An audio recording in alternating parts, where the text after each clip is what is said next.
Director of Mobile Marketing and Technology and Executive Director of the Mobile Payment Conference. I'm here today with Catherine Johnston, who's President of ACT Canada, who we are working with closely on our event and their event coming up in June. And she is going to share with us today some of the issues that they're facing, and she's helping in Canada and in North America and all over the world.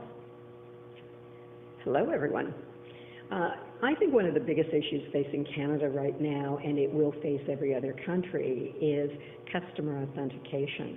As we start to want to provide more and more services to people remotely, how do we know they are who they say they are?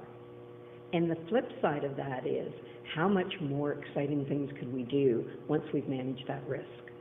So we will be starting next week a customer authentication strategic leadership team.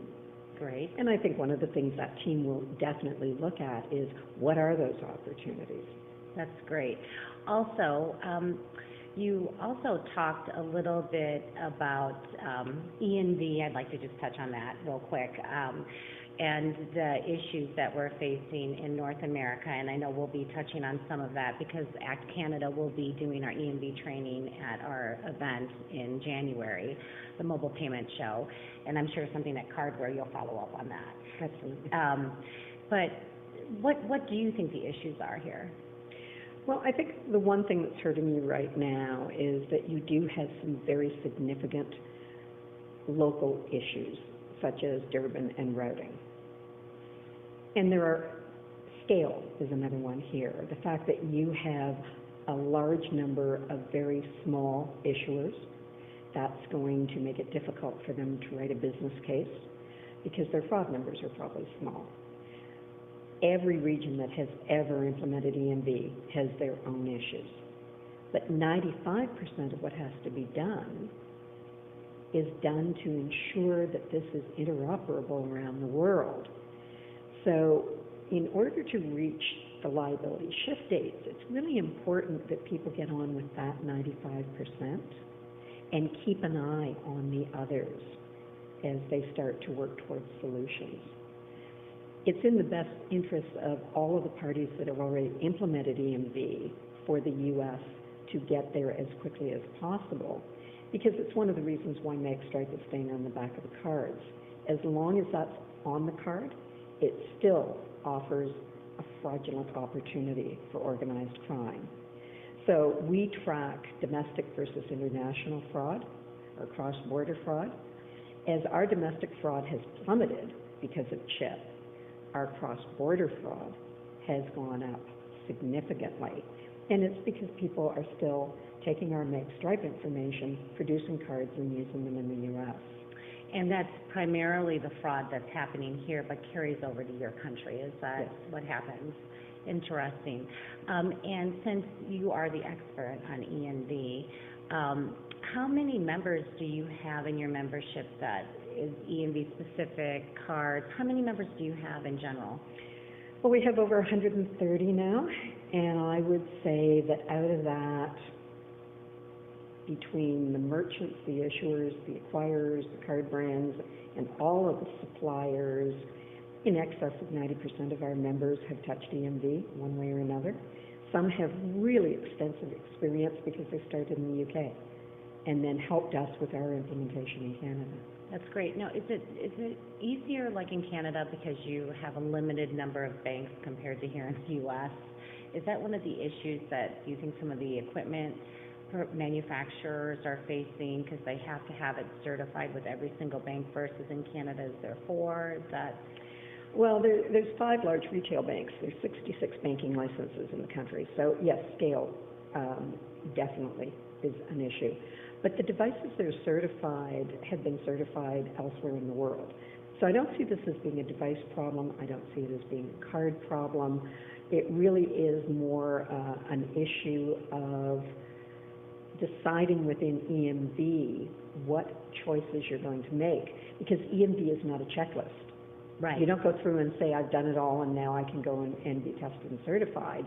It's a series of options, and the biggest challenge for EMV is engaging all the different stakeholders. When we were a MagStripe world and a financial institution put out a new Meg Stripe card, it had little or usually no impact whatsoever on a merchant. But that changes with CHIP. CHIP opens options that affect people's processes, their business cases. So the earlier you can get good representation from all of those stakeholder groups together, the less time, money is involved in getting where you want to be. Well, great, and you can learn more about that at one of our trainings that we do. Do you want to talk a little bit about your event that comes up in June, Cardware? Cardware 2014, Payment Insights. So again, we will move the bar forward. When you're in a small market, you always have to stay ahead of your market. So we will be talking about a lot of different issues. Customer authentication will be one of them. But we'll talk about convergence.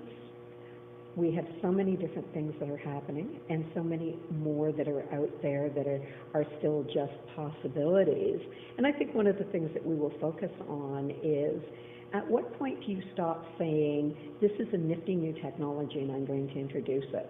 At what point do we get back to saying, for every nifty new technology we can make money at one or two, those are the ones we're going to do? And you were talking to me earlier about really stepping behind the companies who do have a business case and are able to show, would it be to market sales versus customers, and only standing behind the products that have a good business case for that. Yes, because we go through waves. There's always been a lot of technology. And you learn as you go through your career that the cost of introducing it just because it's there or just because you're afraid that your competitor will do it can actually lead to a lot of ruined careers. So we've done EMV, mobile is coming. It opens a window where a lot of new products suddenly come forward. But history has taught us we've got to be really selective about which ones we introduce to the market. And so is there a committee that does that for you, or do you kind of size that up yourself, or is it through the membership application, or are you talking about us as a whole? Are you talking about it as at Canada being selective? No, I would talk about it as the market. Each of our members has to make their own choices on that. We are a different association, though, in that we represent all of the stakeholder groups, and we're very neutral. So it's what's taken us through the growth that we've had. Also, you can't just buy a membership. You do have to be invited to be a member of Out Canada.